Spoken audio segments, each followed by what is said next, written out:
Naiiyak ako. Oh my gosh, oh my gosh. Wait lang. Hi, I'm Marga, and I'm a proud fur mom of Buster.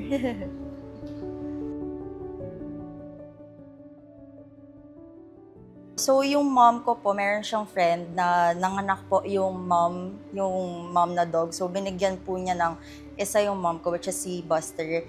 Dream ko po talaga magkaroon ng sarili kong puppy or dog since I live alone po. So, sabi ko, akin na lang si Buster. So, nakuha ko si Buster during my last year of college internship.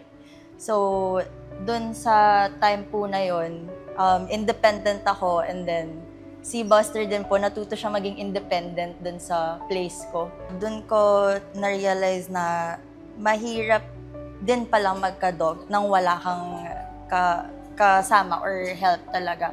Pero other than that po, yung hirap, mas more of fulfilling siya.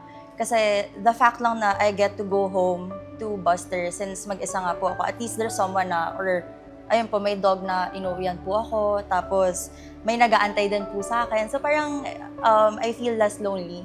Tsaka at the same time, parang iba po yung love kasi ng dogs. Para ko siyang anak talaga. Si Buster po actually, he's a parvo survivor, and nagkaroon po siya ng parvo no first month ko po na kinuha siya.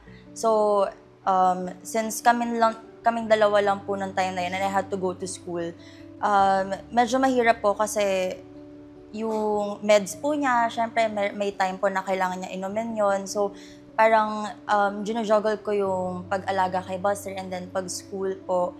Sa past 5 years na alaga ko si Buster, na nakasama ko si Buster, madami na pong ups and downs ako na pagdaanan. And si Buster po talaga yung masasabi kong kasama ko all throughout since, every day, 24/7 kasama ko po siya. Most especially yung pinaka masakit po na nangyari sa akin was when I lost my mom. And yung mom ko po kasi, parang apo niya si Buster. Yun, parang sinasabi ko po sa kanya. Naiiyak ako. Oh my gosh, oh my gosh. Alam po ni Buster kapag umiiyak ako, kasi pag naririnig niya na parang umiiyak ako, ganun, lalapit po talaga siya. And then, parang hindi rin po ako masyado lumalabas. Kasama ko lang po talaga siya.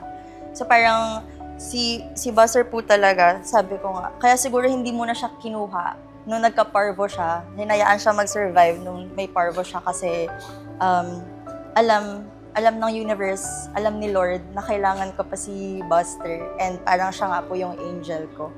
Hello to all the fur moms out there. Happy Mother's Day. And if you're like me na ang baby nyo is a dog or dogs, it's a very fulfilling role as a fur mom po. So, congratulations and enjoy your Mother's Day with your babies po. And top breed.